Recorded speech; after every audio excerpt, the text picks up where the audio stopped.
Ձեռք բերեք իտալական նրբագեղ ու բարձրակարգ սալիկների նշված տեսականին, վճարելով բացառիկ 4400 դրամ 1 քառակուսի մետրի համար։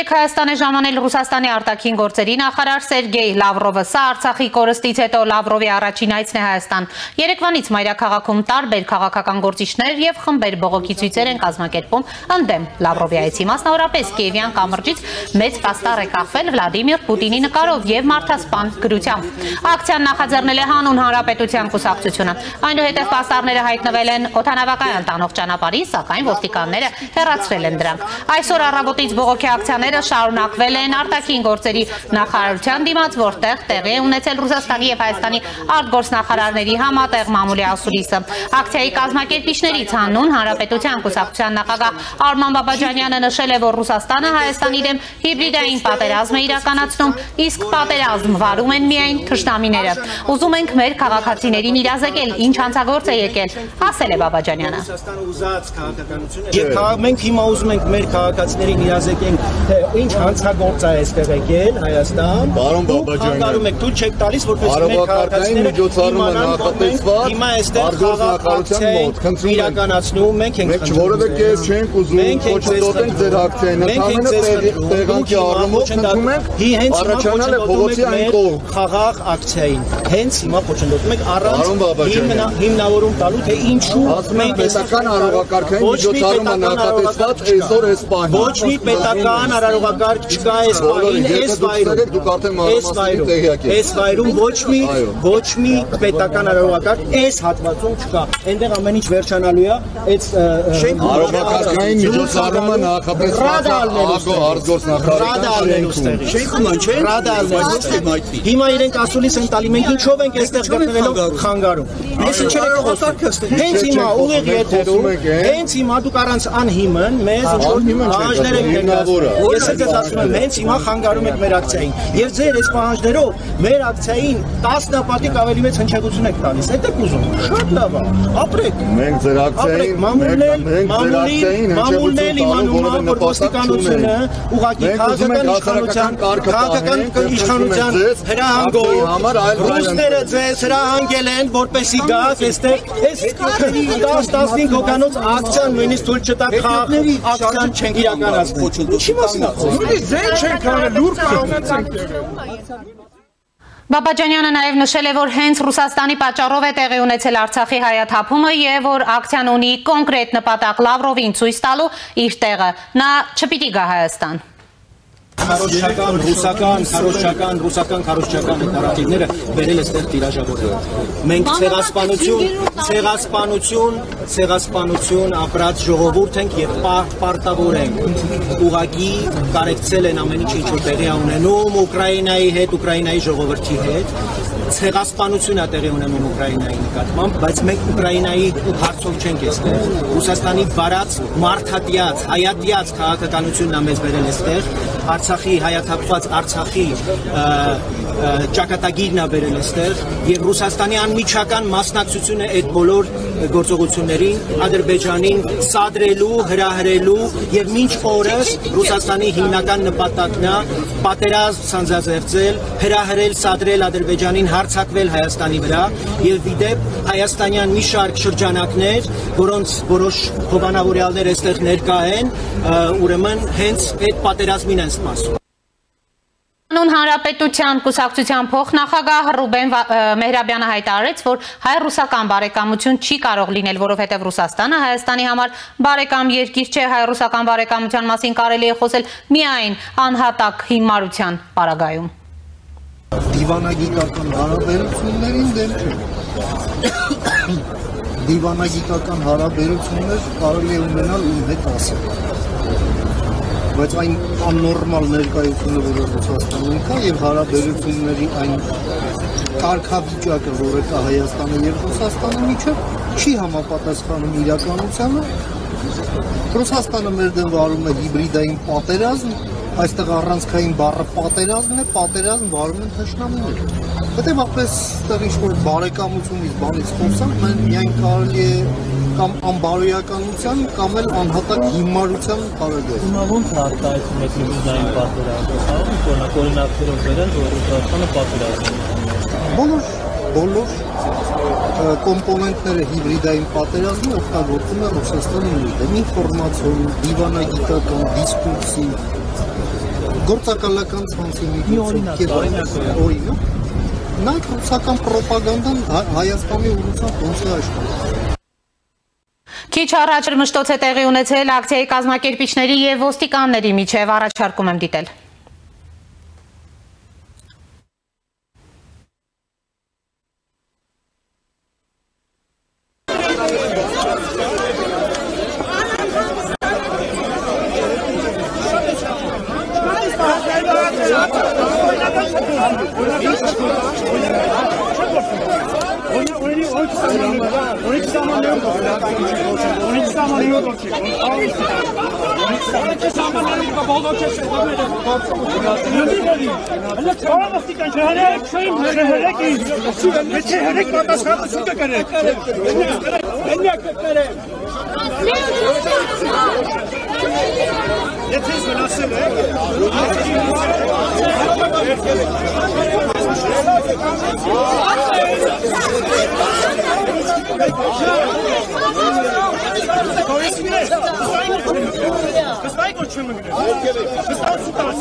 Ռուսաստանի Դաշնության արտգործնախարար Սերգեյ Լավրովի Հայաստան այցի շեմին ժամեր առաջ տեղի է ունեցել Հայաստանի և Ֆրանսիայի արտաքին գործերի նախարարների հեռախոսազրույցը, միարժեք ասել, որ այդ հեռախոսազրույցը կապված է Լավրովի ժամանման հետ, չենք կարող, սակայն կասկած չկա, որ դրա ընթացքում Միրզոյանն ու բարոն շոշափել են հարցեր, որոնք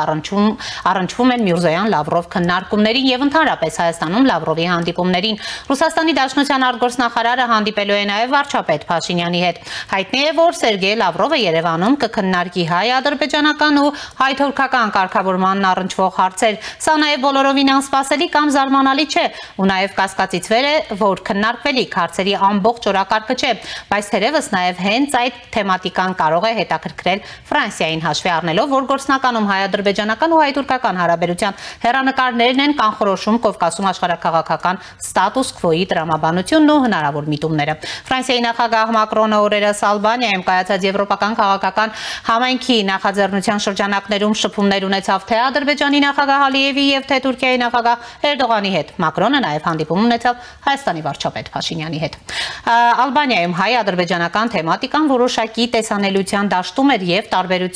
ի տարբերություն օրինակ վերջին ամիսներին մի քանի միջազգային այլ ֆորումների։ Սա իհարկե պայմանավորված է Կովկասի հանդեպ եվրոպական հետաքրքրության աճով, ինչը բխում է ռուս-ամերիկյան երկխոսության հանդեպ Եվրոպայի ունեցած անհանգստություններից։ Հատկանշական է, որ Լավրովը Երևան է ժամանում Պուտին-Թրամփ հեռախոսազրույցի հաջորդ օրը։ Հայտնի չէ, թե 2 ժամ ինչ են քննարկել Թրամփն ու Պուտինը, ինչ է տեղի ունեցել այդ քննարկումներում, թե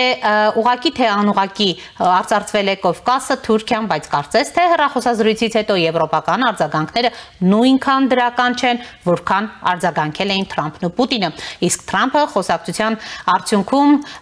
իրազեկել էր եվրոպական գործընկերներին, ինչ արդյունքներ է գրանցել այս ֆոնին Լավրովի այցից առաջ Ֆրանսիայի արտաքին գործերի նախարարի զանգը Երևան վկայում է անհանգստության մասին, թե այլընտրանքային կոմունիկացիայի առհասարակ Ֆրանսիայի փորձի մասին։ Եվ այս պահին կապ ենք հաստատում արտաքին գործերի նախարարություն, որտեղ Բաքվում ակցիան շարունակվում է եւ զրուցելու ենք ժողովրդավարության ու անվտանգության կոմիտեի կենտրոնի ղեկավար Արնոլդ Բլեյանի հետ։ Պարոն Բլեյան, բարև ձեզ, շնորհակալ եմ միանալու համար։ Բարև ձեզ, ես եմ շնորհակալ։ Եվ այսպես, պարոն Բլեյան, ինչ է կատարվում, կարծեք թե որոշակի հրմշտոց նկատվեց ակցիայի կազմակերպիչների եւ ոստիկանների միջև, ձեր գնահատականն է, դեպքի վայրից ինչ կարող եք հաղորդել մեզ։ Նախ պետք է ասեմ, որ շատ կարևոր է, որ մենք հավաքվեցինք եւ այստեղ մեր բողոքի ակցիան իրականացրեցինք, քանի որ Սերգեյ Լավրովը պետք է իմանա, որ եթե նա ինչ-ինչ պատճառներով դեռ կարողանում է գալ Հայաստան եւ իշխանության ներկայացուցիչների հետ հարաբերվել, ապա հասարակությունը հաշ չէ նրա հետ, որ իրենք մեզ դավաճ անել են, որ իրենց պատճառով մենք կորցրել ենք 4000-ից ավել զինվորներ Արցախյան երկրորդ պատերազմում եւ իսկ միջոցառումը մեր բողոքի ակցիան անցկացվում հենց ԱԳՆ-ի դիմաց հետո ինչ որ X պահի ոստիկանությունը որոշեց, որ մենք այլևս չենք կարող այնտեղ մեր ակցիան իրականացնել եւ մեզ խնդրեցին ճակերտների մեջ դուրս գալ։ Մենք այդտեղ էլ հենց սկսվեց հրմշտոցը, մենք տեղափոխվեցինք դեպի ճանապարհային հատված, հետո որպես չփակվի ճանապարհը, մենք մի փոքր նորից հետ եկանք եւ արդեն դիմացի մայթից շարունակեցինք մեր բողոքի ակցիան, բանկարկեցինք այն ամենը, ինչ մենք մտածում ենք Սերգեյ Լավրովի, Վլադիմիր Պուտինի, Կոպերկինի եւ մնացած նացիստ, ֆաշիստ, հանցագործ ռուս ներկայացուցիչների, Ռուսաստանի Դաշնության ներկայացուցիչների մասին եւ վստահաբար մենք կլսենք Մարիա Զախարովայի արձագանքը եւ ոչ միայն ներկայ էին նաեւ տեղի ուրեմն ռուսական շահեր ներկայացնող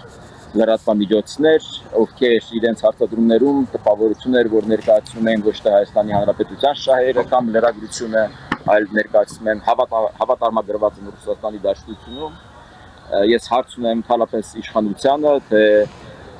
ինչու մեզ որոշեցին դուրս հանել ԱԳՆ դիմացի շենքի հատվածից, երբ մենք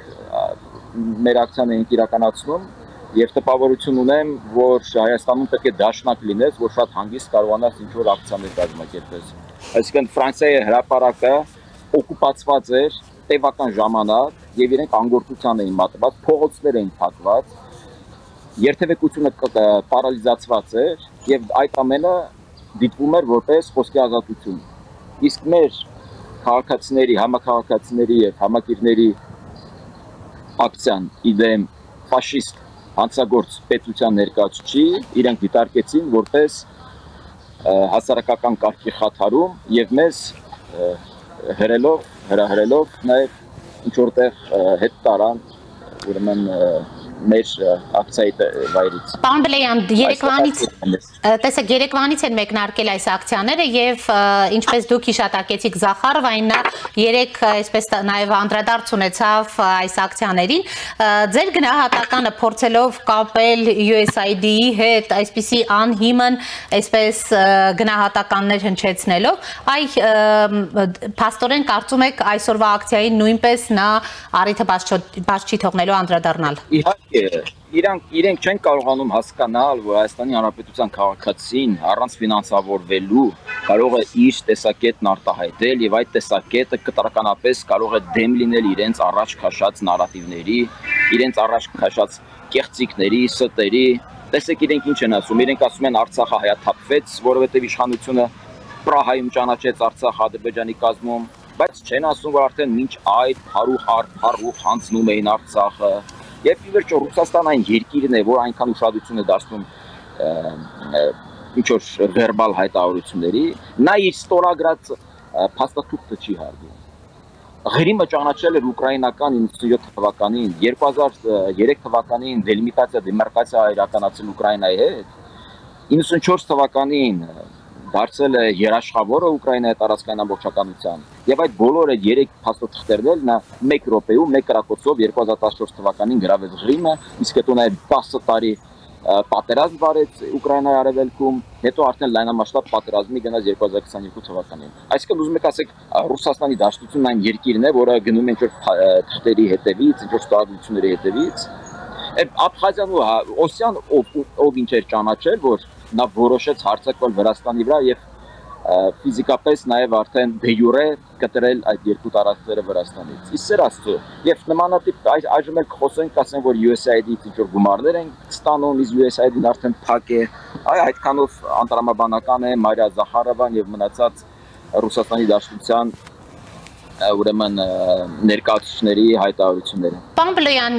ոստիկանների գործողությունները ինչպես եք փաստորեն գնահատում, դուք ասում եք միայն դաշնակցականները կարող են Հայաստանում այսպես խաղաղակցիա իրականացնել եւ ձեզ խոչընդոտում են, կարծում եք այս առումով ինչ որ հրահանգ կա նաեւ Ռուսաստանից ահաբեկված են, հաշվի առնելով նաեւ որ փաստորեն զերծ չմնացին ակցիային գնահատականներ հնչեցնելուց։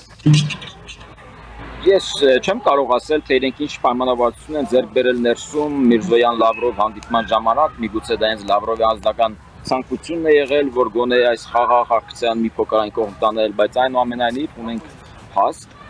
եւ փաստն այն է, որ իշխանությունը գնաց տրվեց ռուսական պահանջների, իհարկե պահանջ է եղել, եւ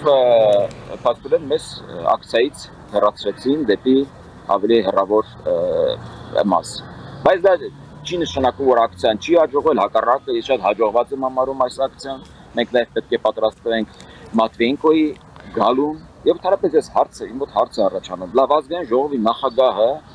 Ռուսաստանի մեղադրում է ոչ միայն նա, քաղաքացիական պայմանագրի բազում падգամավորներ գրեթե ամեն օր խոսում են, որ Ռուսաստանը հիբրիդային պատերազմ է վարում Հայաստանի դեմ։ Լավ, եթե պատերազմ է վարում, դաշնակիցը ոնց կարող է պատերազմ վարել։ Պատերազմ վարում են ովքեր։ Թշնամիները։ Պատերազմ վարում են թշնամիները, հակառակորդները։ Հետևաբար ինչ է նշանակում, որ մենք մենք ընդհանրություններ չունենք այդ երկրի հետ։ Մենք չունենք որևէ արժեքային ընդհանրություն, տեսլականի նպատակների ընդհանրապես ընդհանրություն։ Մեր միակ ընդհանրությունը եղել է մեր 70 տարվա օկուպացիան, երբ Ռուսաստանը հարձակվել է Հայաստանի վրա, խլել է մեր պետականությունը, օկուպացրել, ստրկացրել, սպանել է մեր ինտելիգենցիային եւ 70 տարի պահել օկուպացիայի տակ։ Եվ սա անվանել երկրորդ հանրապետություն ես հանցագործություն եմ համարում։ Անվանել երկրորդ համաշխարհային պատերազմում բռնի մասնակցած իրենց կողմից 39 թվականին Հիտլերի հետ համատեղ ստանդարտიზած երկրորդ համաշխարհային պատերազմի ընթացքում մեր մասնակցությունը անվանել մեծ հայրենական պատերազմ, ես հանցագործություն եմ համարում։ Մենք այստեղ ենք, որպեսզի այս ամենը հնչեցնենք եւ մենք այդ ամենը հնչեցրեցինք այսօր եւ պարոն Լավրովը լսեց այդ ամենը։ Պարոն Բլեյան, փաստորեն նույն կերպ պատրաստվելու եք։ Պարոն Բլեյան, փաստորեն նույն կերպ պատրաստվելու եք նաեւ Մատվիենկոյի այցին։ Այո, մենք նման նպատակ ունենք, վերջնական որոշում չունենք, բայց նպատակ ունենք, այո, Մատվիենկոն տեղ չունի Հայաստանի Հանրապետությունում, Լավրովը տեղ չունի Հայաստանի Հանրապետությունում, Պուտինը միջազգային հետախուզման մեջ է, ընդհանրապես տեղ չունի Հայաստանում, որովհետև մենք ստորագրել ենք ուրեմն Հռոմի ստատուտը եւ հետեւաբար մենք հետազետել ուզում ենք նվազեցնենք մեր կախվածությունը Ռուսաստանի Դաշնությունից, որտեղ Ռուսաստանի Դաշնությունը մեր ռազմավարական հակառակորդն է, դա մեր թշնամին է։ Նա բացահայտ թշնամական գործողությունների է գնում։ Լավ էլ թշնամին կոչով է լինում։ Այսինքն ռուսական զորքը պետք է գա եւ հարձակվի, սկսի փողոցներում կրակել մեր վրա, որ մենք հասկանանք։ Ռուսաստանը որ սկսի ատալ ադրբեջանցիներին եւ գալիս հարձակում մեր վրա, որ կոորդինատներ է տալիս, ջերմուկում կոորդինատներ տալիս ադրբեջանական զինուժին, որպեսզի եւ իրենց հենակետերը հեռացնում, որպեսզի ադրբեջանցիներն ավելի հեշտ մտնեն եւ օկուպացնեն մեր տարածքը։ Էլ ո՞նց է լինում, լավ Ադրբեջանը չէր թաքցնում, ասում այո, ես ձեր հակառակորդն եմ։ Այս մարդիկ ավելի վտանգավոր են, իրենք ասում են իրենք մեր բարեկամն են, մեր ընկերն են, մեր լավն են ուզում։ Եվ ամեն անգամ դարեր շարունակ մեզ խփում են, մեզ կոտորում են եւ մեր հաշվին, մեր հլու հնազանդության հաշվին, բարձր համագործակցության մեջ են մտնում մեր տարածքների, մեր կյանքերի եւ զոհերի հաշվին եւ մեր ապագայի հաշվին, ուրեմն հաշիվ է փակում ադրբեջանցիների եւ թուրքերի։ Մենք դա թուրք ենք տալու։ Եվ մենք այստեղ ենք, որպեսզի թույլ չտանք Սերգեյ Լավրովին իրեն լավ զգալ Հայաստանի Հանրապետություն։ Սա մեր երկիրը չէ, սա իրենց երկիրը չէ, մենք ֆորպոստ չենք։ Ինչպես իրենք էին հայտարարել։ Հիշում եք ռուսական պետդումայի ղեկավարը, որ հայտարարում էր Արմենիան է ֆորպոստ, Հայաստանը մեր ֆորպոստն է։ Եվ ձայն չէին անում ոչ Ռոբերտ Քոչյանը եւ Սերժ Սարգսյանը։ Ոչ։ Մենք ֆորպոստ չենք։ Մենք ինքնուրույն անկախ պետություն ենք եւ մենք ենք որոշելու ով է այստեղ լինել իշխանության, ում հետ ենք մենք ուզում հարաբերվենք, ում հետ չենք ուզում հարաբերվենք, ում հետ ուզում ենք հարաբերություններ հաստատել, ում հետ չենք ուզում հարաբերություններ հաստատել։ Պարոն Բլեյան, եւ ինչ է կատարվում այս պահին, ինչ կարող եք ասել, եթե ամփոփենք, շարունակվում է դեռևս ակցիան։ Այո, մենք տեսնում ենք, որ նոր ոստիկանական ուժեր են հավաքվում, այսպես եթե անեն, կտեսնեք, որ ոստիկանական մեքենաներ են, հուսանք կարողացա ցուցադրել։ Ես մեջքով եմ ուղղակի նստած, ձերը հարցազրույց տալով, չգիտեմ անհամաստերին ինչ է կատարվում, բայց ակցիան շարունակվում է, ձայները լսվում են, վանկարկումները լսվում են, այն ճիշտ հասցեական վանկարկումները, իսկ այսօր մենք ասում ենք, այո, Պուտինը դավաճան է, Լավրովը դավաճան է, իրենք ֆաշիստ են, իրենք նացիստ են, իրենք հանցագործ են, իրենք մանկապիղծ են։ Եվ մենք իրենց հետ չունենք ընդհանրություն, մենք չենք ուզում Ռուսաստանի հետ որևէ ընդհանրություն ունենալ։ Մեր միակ ընդհանրությունը կարող ունենալ սոցիալական հարթակում, ինչ առևտրային ոլորտում, տնտեսական որոշ համագործակցության շուրջ։ Այլ որևէ ընդհանրություն մենք չենք կարող ունենալ իրենց հետ։ Շնորհակալ եմ, պարոն Բլեյան։ Շնորհակալություն։ Հիշեցնեմ զրուցում էի Ժողովրդավարության ու անվտանգության կենտրոնի ղեկավար Արնոլդ Բլեյանի հետ։